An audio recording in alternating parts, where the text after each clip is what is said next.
Hey guys, how are you? I'm going to keep talking about resilience and narrative leadership.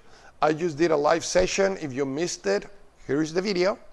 I'm going to start with the part of resilience, and I'm going to go into the narrative leadership, and then we're going to put them all together, and bim bada boom, you should have a really good video for that, hopefully. That's my outcome. So resilience, ability to adapt successfully to adversity. Okay, so again, the ability to adapt successfully to adversity. There's a lot of words in that each one of them has a very strong meaning. Number one, ability. If it's ability, it's a skill. It's something that we create. Adapt. So there's adaptation. It's about reacting and creating. Successfully, it has to be successful. It has to be good. And then the adversity, and we had the adversity right now. So how can we bounce back from setbacks and keep going into the face of all these demands and difficult circumstances? So bounce back from it. So when I look at this resilience, I really am looking at two different kind of lines, if you will. So I have the reaction when we have the adversity that comes at us and just hits us in the face. It just bang, it hits you in the face. And you go into fear, you get scared, you get stressed, and then you go into an action. And with that action, once you created the actions, most of the people that I have talked to said, oh, I feel relief, I already did this. And now what?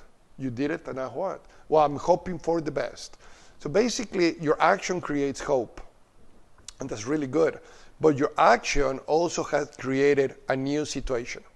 Okay, you have a new situation, and this new situation has resources, it has conditions, it has challenges, and with that, now we have a process, because now I understood that I reacted and I created a situation.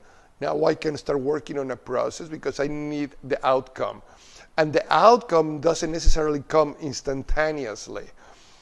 Right now, that outcome is going to happen in 2-3 weeks, or 4 or 5 or 6. We don't know.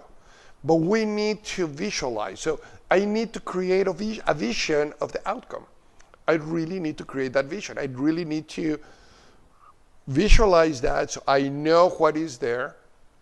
In that vision, then I know how I can create feedback also for my process. Because this is where I want to go. And then what kind of actions I'm taking, how I'm working on that, and how I'm giving feedback from the future standpoint of view. So working with different theories over here, but this one is on a scenario. So if I have the future over here, how do I bring that future close to me so I can start giving feedback if I'm going in the right direction or not? But also what this vision creates is the future, is where I want to go. Now, this is where I'm starting to get into the narrative leadership. Because when I talk about narrative, it's not just the message that you need to communicate and make sure that you have the right wording. That's just part of it.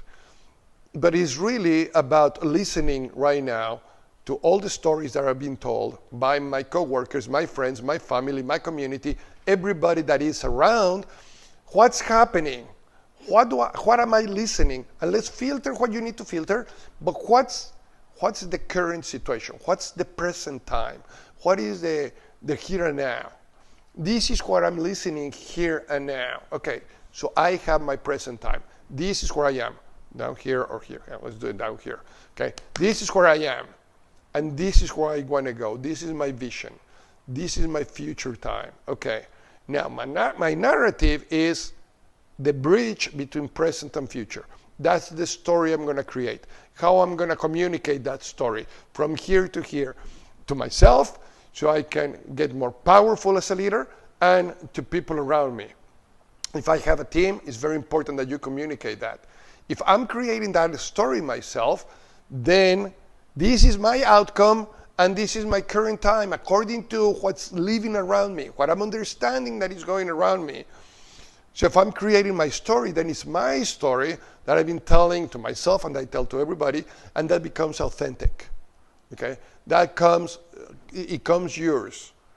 And with that, it's very transparent of what you're talking about. You're taking in consideration everybody else's and yourself. That creates trust. And that trust really is really important to make you feel more motivated, more strong. So what leadership really means to you? Think about that. What leadership really means to you? And it's about creating this bridge between present and future. How can I get from A to B? And what's the narrative on that? Because that's really what's gonna help us get out stronger and more powerful than we are today. I hope this video is helpful. Again, if you don't tell me otherwise, I'm going to keep creating these ones. And I'm here to help. Please call me. Let me know what you need. And comment. Thank you. Bye.